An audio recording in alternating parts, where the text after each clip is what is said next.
जीवित परमेश्वर के न्याय के वचन। राजाओं की प्रथम पुस्तक अध्याय 17। तिशबी एलिया जो गिलाद का निवासी था, उसने अहाब से कहा, इज़राइल का परमेश्वर यहोवा जिसके सम्मुख मैं उपस्थित रहता हूँ, उसके जीवन की शपथ इन वर्षों में मेरे बिना कहे न तो मैं बरसेगा और न ओस पड़ेगी। तब यहोवा का यह वचन उसके पास पहुंचा, यहाँ से चलकर पूरब की ओर जा और करीत नामक नाले में जो यरदन के पूर्व में है छिप जा।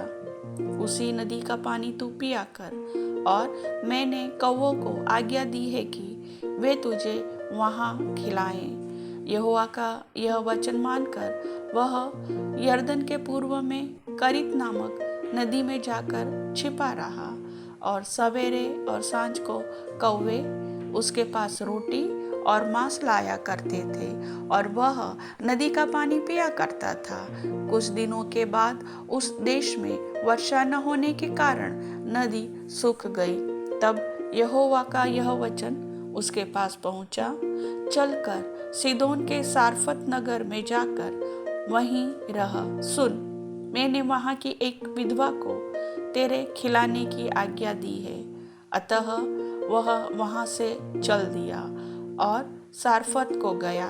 नगर के फाटक के पास पहुंचकर उसने क्या देखा कि एक विधवा लकड़ी बीन रही है। उसको बुलाकर उसने कहा, किसी पात्र में मेरे पीने को थोड़ा पानी लिया। जब वह लेने जा रही थी तो उसने उसे पुकार के कहा, अपने हाथ में एक टुकड़ा रोटी भी मेरे पास लेती आ।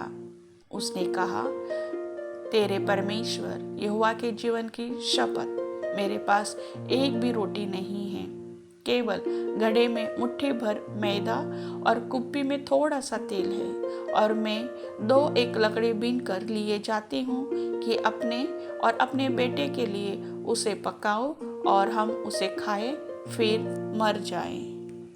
एलिया ने उससे कहा, मत डर, जाकर अपनी बात के अनुसार कर, परंतु पहले मेरे लिए एक छोटी सी रोटी बनाकर मेरे पास ले आ, फिर इसके बाद अपने और अपने बेटे के लिए बनाना, क्योंकि इज़राइल का परमेश्वर यहोवा यह कहता है कि जब तक यहोवा भूमि पर मैं न बरसाएगा, तब तक न तो उस घड़े का मैदा समाप्त होगा और न उस कुप्पी का तेल घटेगा। तब वह चली गई और एलिया के वचन के अनुसार किया। तब से वह और स्त्री और उसका घराना बहुत दिन तक खाते रहे, यहोवा के उस वचन के अनुसार जो उसने एलिया के द्वारा कहा था। न तो उस घड़े का मैदा समाप्त हुआ और न उस कुप्पी का तेल घटा। इन बातों के बाद उस स्त्री का बेटा जो घर की स्वामिनी थी रोगी हुआ, और उसका रोग यहाँ तक बढ़ा कि उसका सांस लेना बंद हो गया। तब वह एलिया से कहने लगी, हे परमेश्वर के जन, मेरा तुझसे क्या काम? क्या तू इसलिए मेरे यहाँ आया है कि मेरे बेटे की मृत्यु का कारण हो और मेरे पाप का स्मरण दिलाए?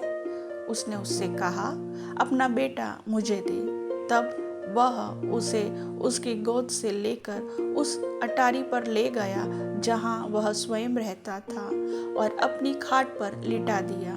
तब उसने यहोवा को पुकार कर कहा, हे मेरे परमेश्वर यहोवा, क्या तू इस विधवा का बेटा मार डालकर जिसके यहाँ मैं टिका हूँ, इस पर भी विपत्ति ले आया है? तब वह बालक पर 3 बार पसर गया और यहोवा को पुकार कर कहा, हे मेरे परमेश्वर यहोवा, इस बालक का प्राण इसमें फिर डाल दे। एलिया की यह बात यहोवा ने सुन ली, और बालक का प्राण उसमें फिर आ गया और वह जी उठा। तब एलिया बालक को अटारी पर से नीचे घर में ले गया, और एलिया ने यह कहकर उसकी माता के हाथ में सौंप दिया, देख, तेरा बेटा जीवित है। स्त्री ने एलिया से कहा, अब मुझे निश्चय हो गया है कि तू परमेश्वर का जन है, और यहोवा का जो वचन तेरे मुंह से निकलता है वह सच होता है। प्रभु सुनने वाले सभी भाई बहनों को आशीष दे। आमीन।